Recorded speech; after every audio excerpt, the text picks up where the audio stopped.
Anyone who has ever looked into the glazed eyes of a soldier dying on a battlefield will think hard before starting a war. So said Chancellor Otto von Bismarck, who was himself responsible for inciting the Prussian Wars of Independence. War is horrific, and yet, despite its carnage and senseless destruction, we can see heroism, endurance, and willpower that goes beyond the call of duty. In this series, we pay tribute to elite soldiers, men, and sometimes women, whose bravery and discipline speaks to us down the centuries. They lived by the sword, and they died by the sword. They followed the warrior's way.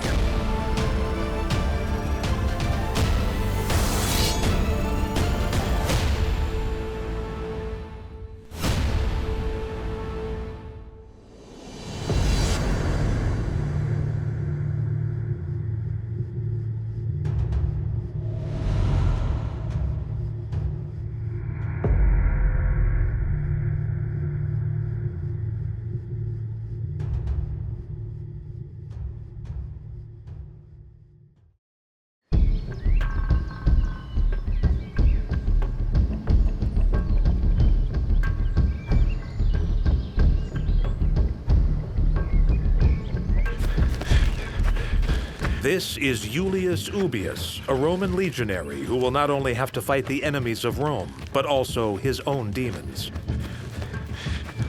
It is early in the 1st century Common Era. The Roman Empire is expanding in all directions. At its peak, it will cover an area of around 5 million plus square kilometers. But in Germania, the birthland of Julius, the Roman legions encounter a fierce resistance from one of their greatest foes, the Teutonic tribes.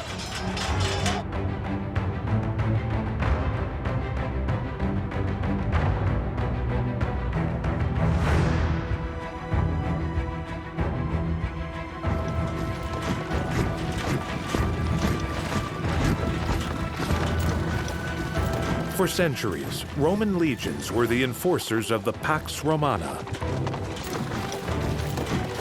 a familiar and feared presence throughout most of their known world. Specifically regarding the ancient Romans, we could consider 3 things in particular that would render them cold and calculating as ice. 3 things: ICE, incentive, conviction, and execution. Incentive. You need to give one an incentive to do whatever job, especially when the task comes to letting loose the dogs of war. So you need a material incentive, economics, some financial gain. Among other things, there may be aspirations for not only glory in this world, but in the afterlife. That will lead to the second factor, namely conviction. If one is satisfied with the incentives, then one will be convinced to carry out the task, which leads to the third point, execution. Execution of tasks for the immediate as well as preparation before battle, during battle, after battle. Of course, over the centuries, there have been some who admired and even tried to copy Roman military might, usually for all the wrong reasons. But what made the Roman legion such a formidable fighting force?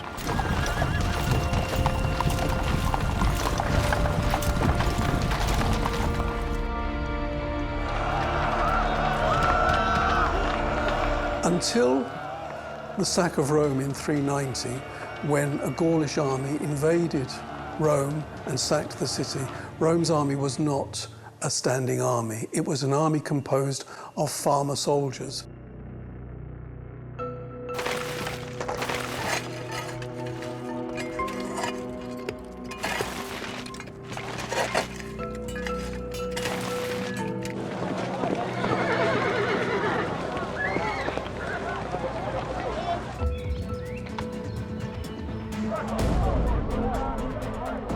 We find that the soldiers are becoming professionals. We're finding that their weaponry is mass-produced.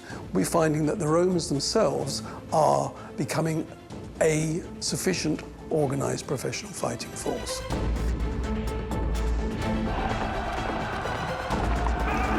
The Romans liked to boast that while they sometimes lost a battle, they seldom lost a war.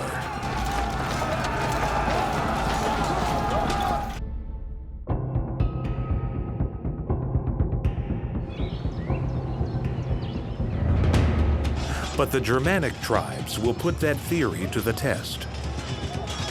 More than once.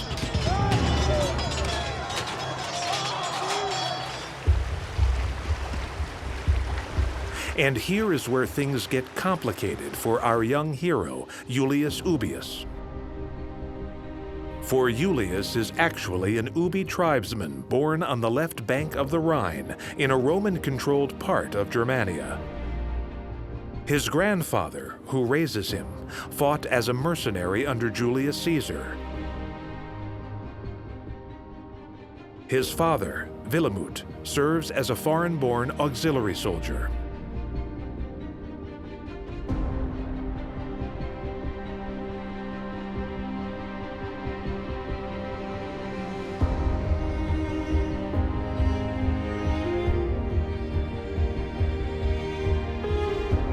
Prior to the ancient Romans, the vast majority of any troops were taken from the mercenary class, hired killers, basically.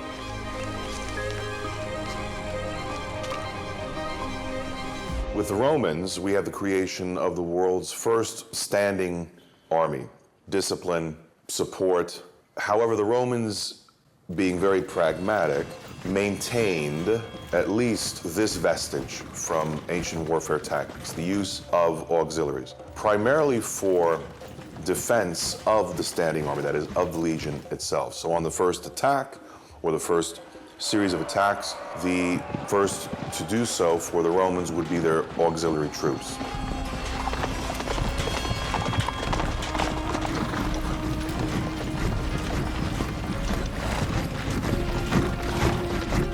The first duty of these vital support troops was to protect the legions. They would often march in front or guard the flanks. They were also paid less than half of the citizen soldiers, the legionaries.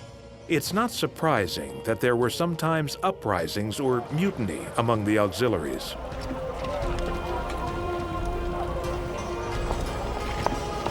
The auxiliaries are trained as if they are part of the Roman army, and they are, to all intents and purposes, part of the Roman army. But you've always got that problem with the auxiliary in that they could potentially be turncoats because they're not Roman citizens. They don't have loyalty to Rome that the standing army does have.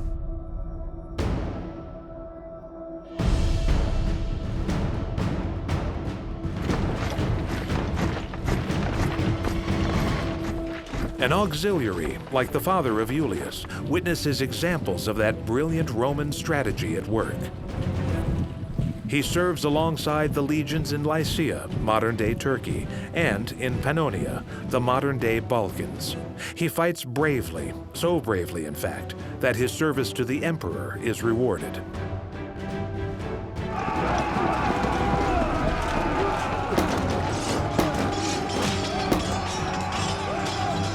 After a couple of decades in the army, auxiliaries could finally become Roman citizens.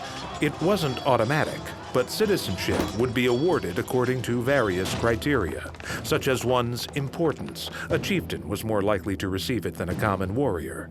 And the cultural assimilation of Roman ways, which could include one's haircut, diet, and dress.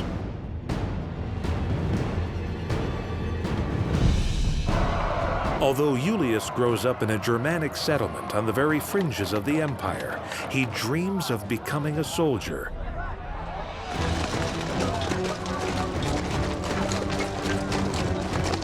But not just any kind of soldier, a Roman legionary. Well, it used to be in the British Army, join the army and see the world. And I suppose in the Roman world, there was something of that too. I mean, you had the opportunity, particularly after the reign of Augustus, that the whole of the Mediterranean would possibly be your port of call as a Roman legionary. However, the postings could be around the Mediterranean, or they could be to the wild and brutish north. So I don't think it was primarily to see the world that a Roman legionary joined up. Regular pay, regular food in a unstable world, and a good pension. The possibility of a land allotment when you retired. One day, after an especially long absence, the father of Julius returns to his family. But there's something different about him, and it's not just a few more crow's feet or a couple of gray hairs. In the Roman army, the foreigners, non-Roman citizens needed to serve for military purposes for a period of 25 years. After this period, they could have the right to retire, they could have the right to become Roman citizen. So this is a very important point.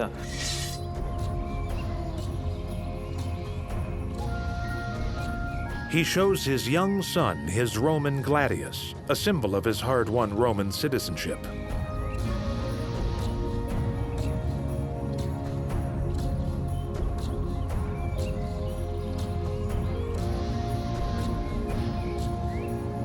When it came to the auxiliaries, Roman citizenship was not always transferred from father to son. But these are trying times for Romans in the Rhineland. Conquering and controlling Germania is proving a much tougher task than even the Roman juggernaut was prepared for, and they need fresh blood in the ranks. And so it is, Julius, like his father, is made a citizen and admitted to the Roman legions. He soon leaves the village where he has grown up and spent nearly all his days to begin on the warrior's way.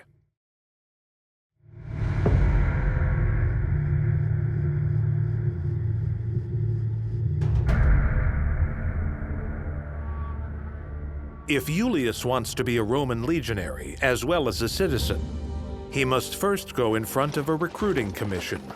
With his family background, he sails through. But then, like every other common soldier new to the legion, Julius would have had to start at the bottom and work his way up.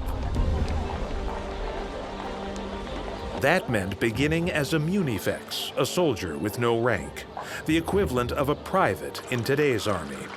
A munifex could be called upon to chop wood, carry water, clean the latrines, and any other menial or dirty jobs as required.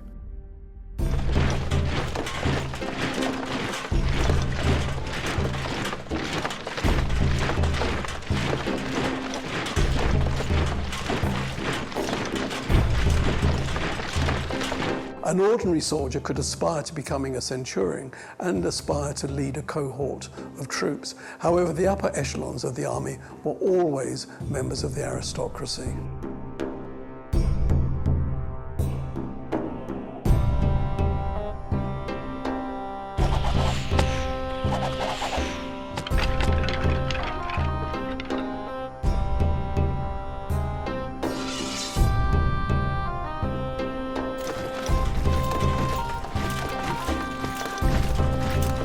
So a new recruit, be it a 16-year-old boy somewhere in the Roman Empire, if they've decided that their forward momentum, their upward mobility would be to join the army, then that would begin with at the very least, a half a year, a 4 to 6 month period of intensive training, learning all of the basic fundamentals of being a legionary by oneself, as well as with the entire group, using the gladius properly, knowing how to defend oneself, and also remembering how to defend the rest of the unit, the cohort, the legion itself.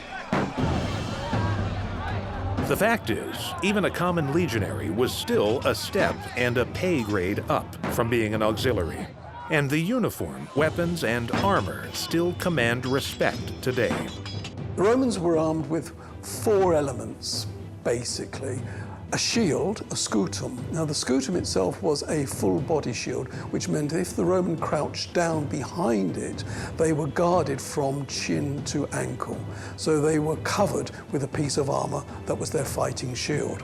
and then a pilum. Now the pilum was an interesting piece of equipment. It was a spear that was designed for throwing, but it wasn't just an ordinary spear.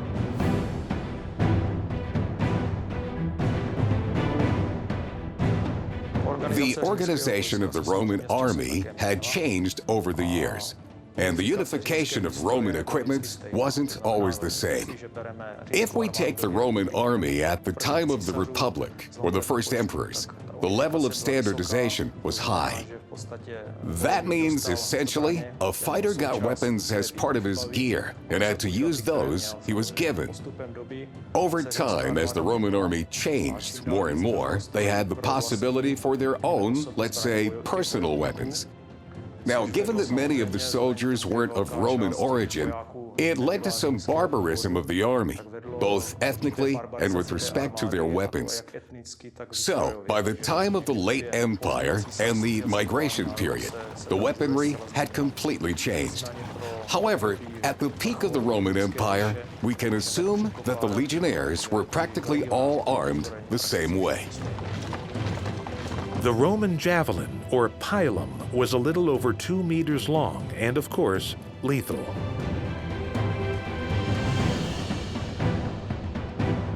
Even when they didn't kill or injure an opponent, they could still put them out of business. These spears would bend on impact and stick in their enemies' shields. Since pilum javelins were so tough to dislodge, the enemy could not simply throw them back at the Romans. And since their own shields were now useless, they had to be discarded. Now vulnerable, the Roman soldier would come at his opponent with sword and dagger.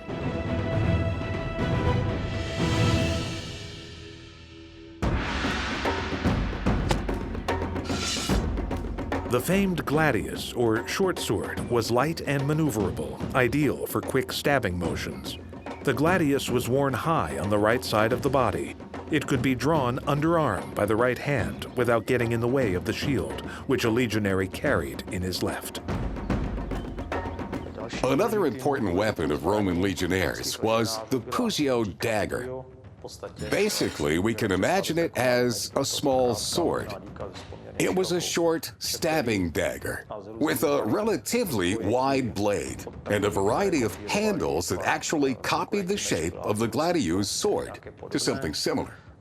Obviously, this dagger was only for close combat and wasn't used in combat unless the conditions were optimal. Remember, the Roman army relied more on tactics and the overall organization of the battle and troops than on the individual performances.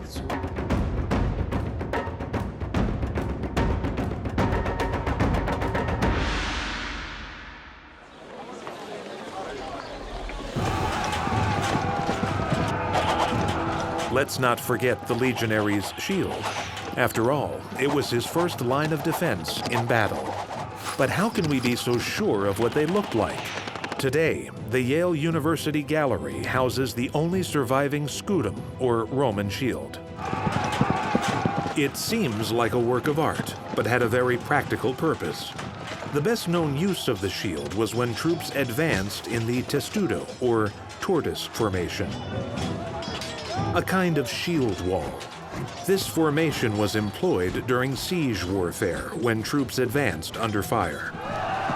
The famous testudo formation, that is the tortoise formation, using their scuta, the shields, and short-edged swords for close-range combat in conjunction with their other defenses, their other defense mechanisms. They were virtually impenetrable. They were like a tank made up of individuals that were working together in unison. Now that's fine for the Romans, and it's fine for the open warfare. They even adopted the same thing at sea. These highly disciplined bodies of men, with their uniforms and battle tactics, would conquer much of the known world. However, when the legions entered Germania, they began to see the limits of tried and tested tactics. When they move into the northern lands, when they go beyond the Alps, and particularly when they go beyond the Rhine and enter a different type of terrain, this type of formation warfare doesn't work. You cannot assemble a legion in a testudo in a forest. There is just not the space for it. And of course, the whole military machine falls apart in a forested terrain. For forested terrain, the Roman war machine needed to develop more versatile and nimble battle tactics than it had traditionally used. But even as Roman legionaries at the front were having to adapt to new realities, at the rear of the Roman army, life remained unchanged. Everything from life in the barracks to morning reports, from working in shifts to field hospitals, from the right to receive a pension, all the way to field entertainment concert parties for the troops. All of this was already standard practice in the Roman legions. By the time Julius is old enough to think about becoming a soldier, the legions have chalked up many victories on the board. But they have yet to face their fiercest, most formidable enemy.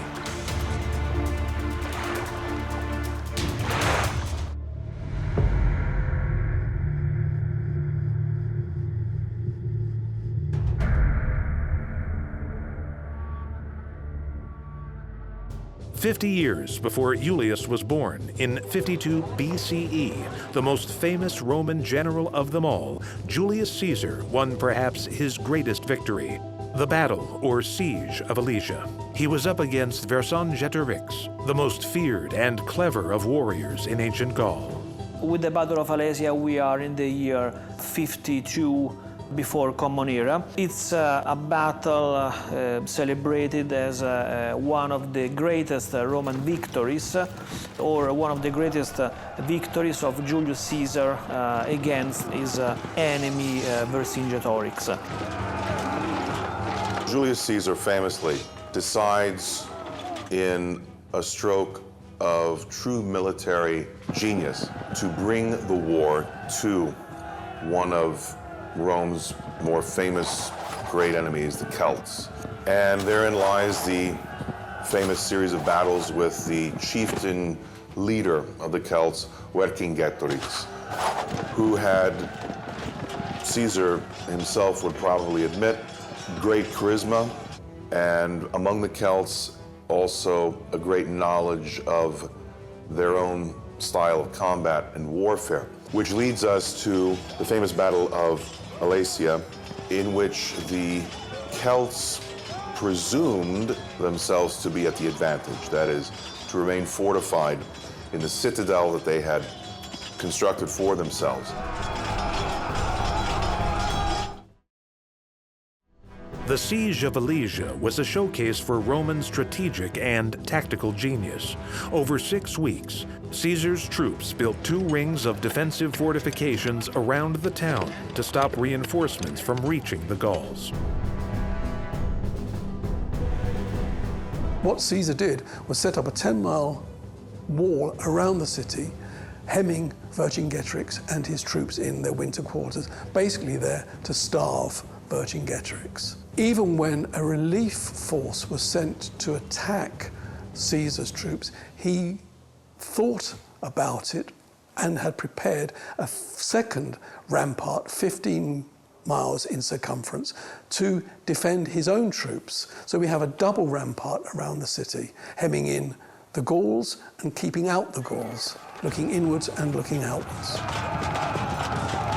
Once inside the town, it was a massacre. Some 40,000 Gauls were slain before their leader, Vercingetorix, finally surrendered to Caesar and was taken to Rome in chains.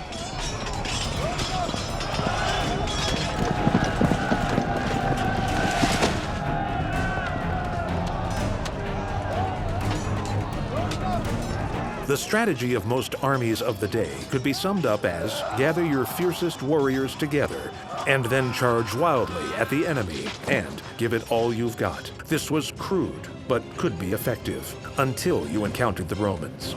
To this day, it is true that wars are won with logistics, and not merely with the bravery of specific fighters. Julius Caesar once said that he won all of his battles with a spade, meaning groundworks, fortifications, and so on, as we can see in the siege of Alesia.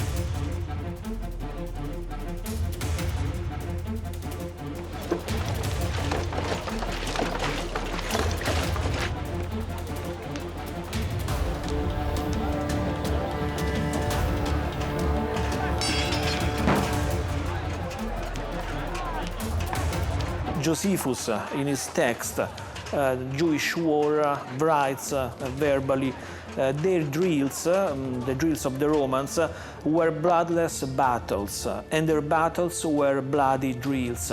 So we can already see from here, from these words, the strict connection that existed between the training at the level of the troops and the reality of the war. So training, drills, all this was very important for the Roman soldier because by means of doing this, he basically prepared himself on a daily basis for the reality of war, which was a constant kind of element in the life of the Republic, the first period, but also in the period of the Roman Empire as well.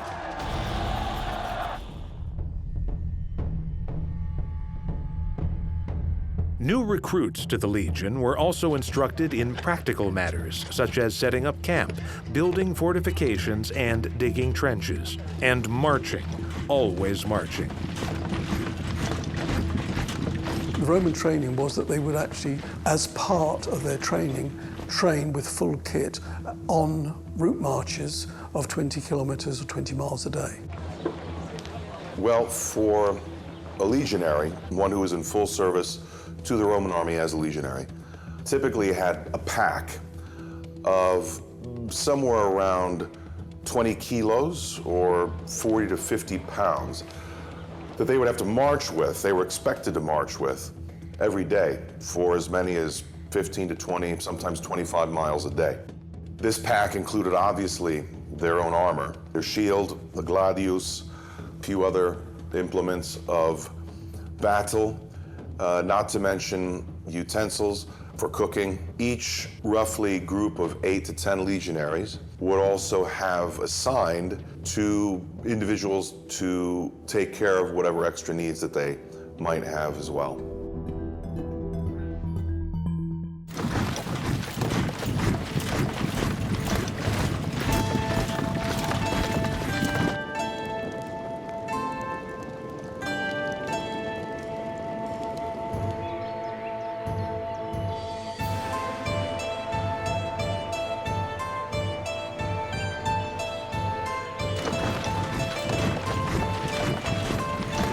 All that marching instills discipline, something even modern-day armies still swear by. Recruits had to practice carrying weights of up to 60 pounds, running, leaping, vaulting, and swimming, and weapons training using slingshot, bow and arrows, sword, and javelin. All that, and, well, even more marching. The constant Roman legion practice of drilling troops served a number of purposes. One, for the sake of maintaining what a legionary had already learned years earlier as a new recruit in training. Drilling keeps you fresh, keeps you sharp, keeps you ready, because at any moment, you never know when you will be called into direct service in military combat.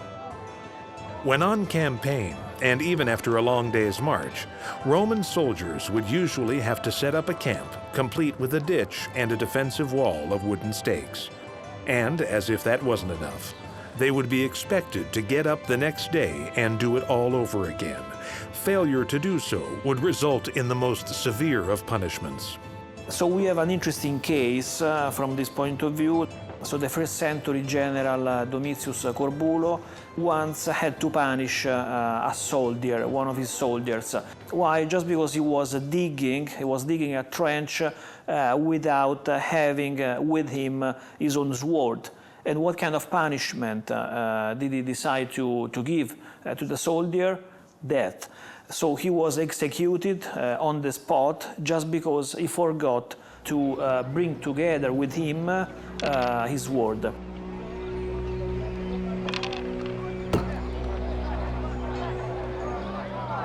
Punishments could be extended beyond the individual and be applied to an entire cohort of men. A classic example was the so-called decimation, or 1 in 10 punishment. The decimation also is an interesting kind of punishment that you can have as a Roman soldier when it's not really possible to identify specific individual responsibilities. In that case, the entire group of people, the entire cohort maybe, is punished by the general. How? By reducing the number of its components by the 10%. Basically, this means that 1 out of 10 will be executed. Lucky for Julius, he escapes the worst punishments meted out in training and is sworn in as a new Roman legionary. Step forward, new recruit Julius Ubius, and swear by the gods of Rome, the names of your ancestors, and your own honor, an unbreakable oath, that you will follow your commander wherever he may lead you. You will obey orders enthusiastically and without question. You relinquish the protection of the Roman civil law and accept the power of your commander to put you to death without trial for disobedience or desertion. You promise to serve under the standards for your allotted time of duty and not to leave before your commander discharges you. You will serve Rome faithfully, even at the cost of your life, and will respect the law with regards to civilians and your comrades in camp. You are now a soldier of Rome.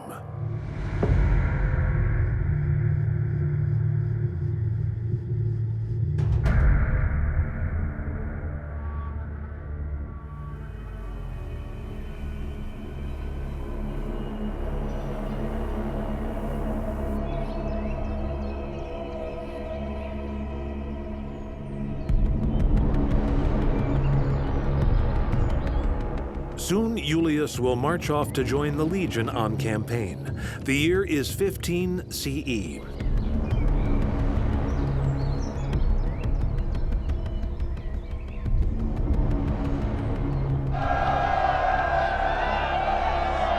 At that time, the Romans were fighting wars on many fronts and, in most cases, winning them. But the exceptions to Roman dominance were spectacular.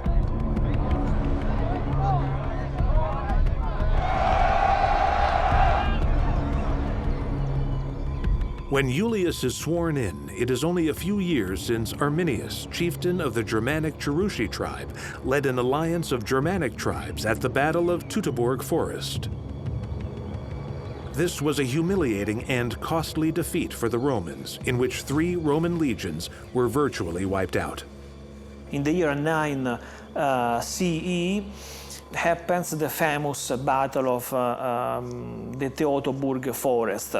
It's possibly the worst defeat for the Roman army ever. The Roman legions, the 3 Roman legions, found themselves in an unknown land, flanked by their auxiliary cavalry, which they assumed would defend them, but in actual fact turned upon them and slaughtered them to a man. The auxiliaries, trained in Roman military ways but treated as second-class soldiers, could sometimes mutiny and turn on their masters as they did at Teutoburg.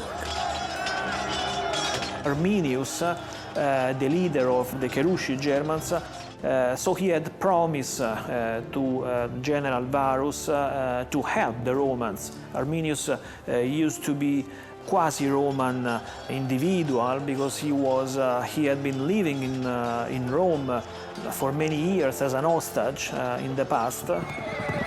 Arminius of the auxiliaries may have promised to help the Roman legions in the Rhineland, but this was all a front. He, in fact, had a very different plan in mind. And that was to betray the legions, leading them into hostile territory, and then turning the might of the auxiliaries against them.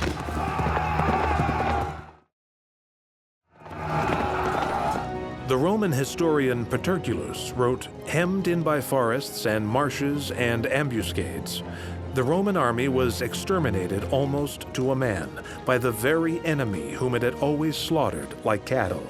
Teutoburg was such a crushing defeat that it became known as the Varian disaster, after Varus, the vanquished Roman commander.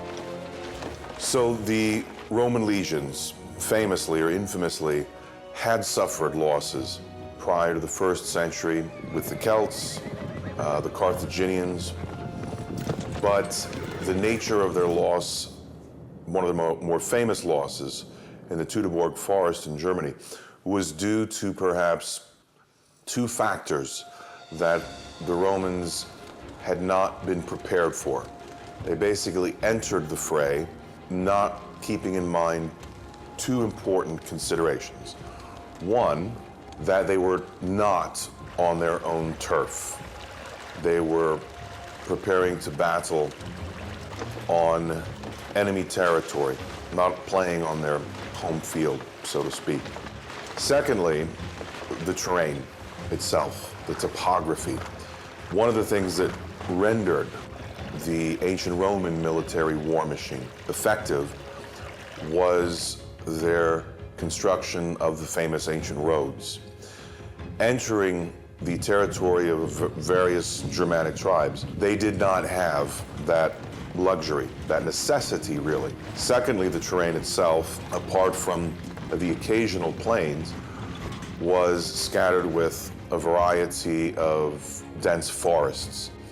And that directly affected the Roman military strategy in fighting.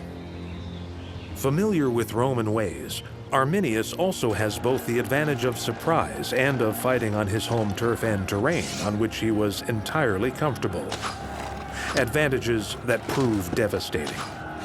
I suppose, in a nutshell, the sort of interest, the difference between the Germanic warrior, the individual Germanic warrior, and the Roman fighting machine is really summed up in the career of Arrhenius himself.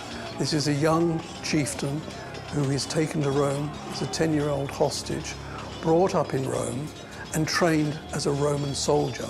He's trained as a Roman soldier, but because he's Germanic, of German origin, is not put in the army, but is given command as a chieftain's son. His royal lineage is respected, given command of an auxiliary cavalry unit. And that's quite something.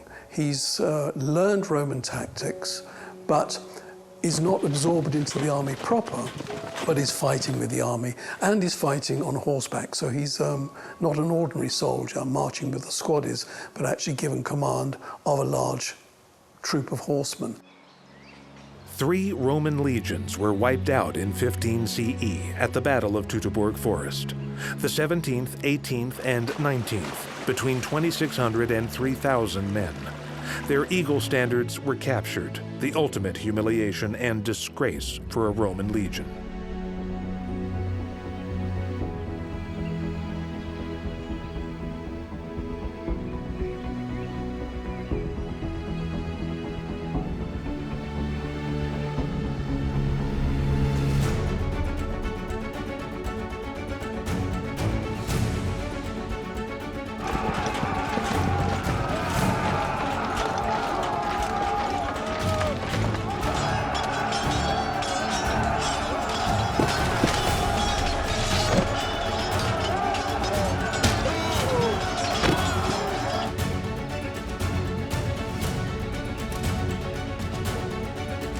So the military standard was very important for the Roman troops.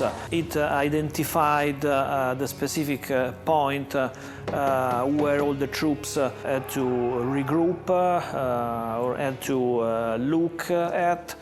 During battle, it was also a means of communication in the age in which they didn't really have. The Roman eagles represented the army, the Roman standards. The eagles were carried by the standard bearer. They were the first into battle. It was the rallying point of the entire legion. When you entered the legion, you were expected to defend the legion's honor, and the legion's honor was embedded in the eagle, the symbol of the legion. And you would expect to fight to a man to defend the eagle. If the eagles were lost, it meant complete dishonor. After the terrible experience, the terrible defeat of Teutoburg, the Romans, a few years later, they tried to go there again. So they try again that expedition to the German territories with Germanicus. So Germanicus tried more than once to conquer, and he actually managed to advance through the German territory beyond the Rhine River. He also managed to recover two of the standards that had been lost at Teutoburg a few years before. The mission is further proof of Roman determination. Remember, it was said that while the Romans may have lost battles, they seldom lost a war. Recapturing the eagles would restore some wounded pride.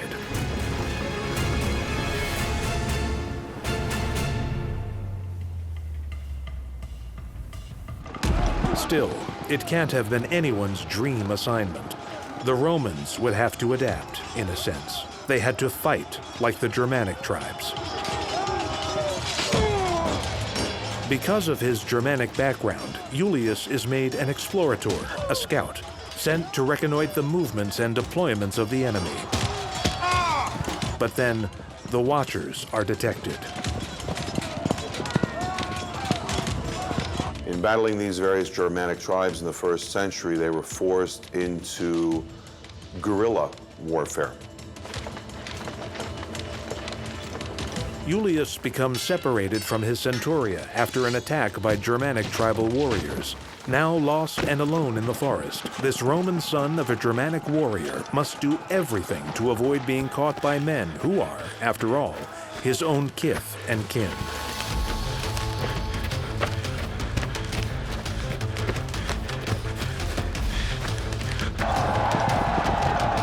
After these raids, the Romans never again tried to advance east of the Rhine, and these territories were never incorporated into the empire. But the Germanic tribes that had united under Arminius would never forget the Roman incursion into their lands.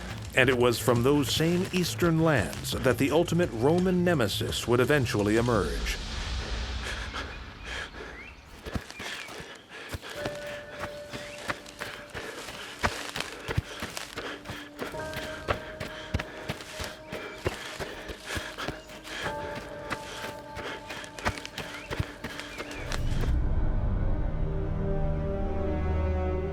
Around 400 years after the Battle of Teutoburg, German Gothic forces under the leadership of Alaric I became the first foreign enemy to enter and sack Rome in 800 years.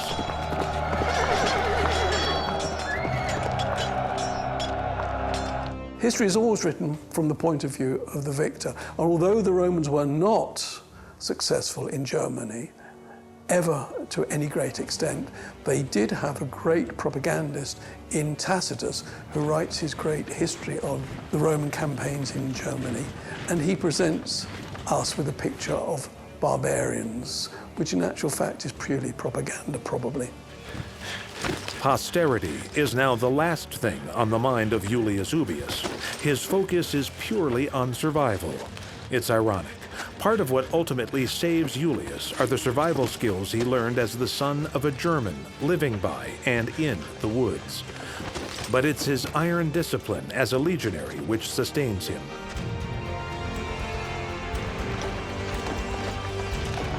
And he is in no doubt where his allegiances lie: to the Eagle Standard, the Legion, and to Rome.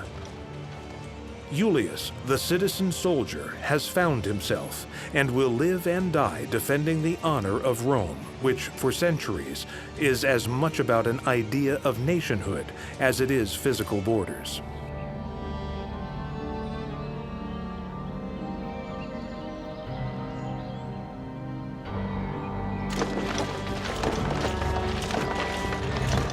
The northeastern border, the border dividing, separating the Roman world and the Germanic world, was a peculiar one. It was very wide. There were so many different tribes, Germanic tribes, pushing to enter the Roman world on that side. They were actually eager to enter the Roman world, and to some extent they were already part of the Roman world because they were doing their daily business with the Romans, they were trading, they were also fighting for the Romans as allies, as federati, as we say.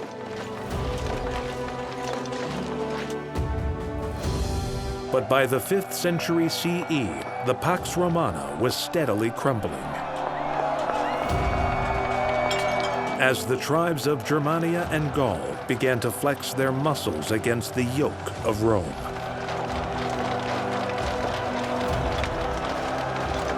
The Roman Empire then collapsed also under the wave of this mass of populations eager to enjoy what the Roman territories could have for them.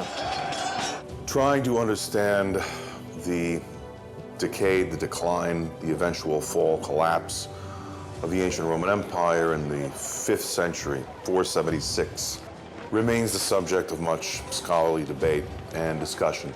A few things that we can say with certainty that led to this demise, and it's directly connected to the military war machine in ancient Rome.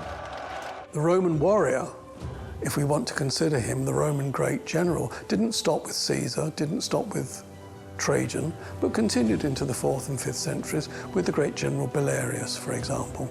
So we find that although Rome had fallen, the Roman mentality continued right up until 1453 with the Roman Empire in the East. Rome wasn't built in a day, nor did it fall in a day. In the end, all 3 eagle standards that were lost at the Battle of Teutoburg Forest were recaptured. But the aura of invincibility around the glory and greatness of Rome had been lost forever.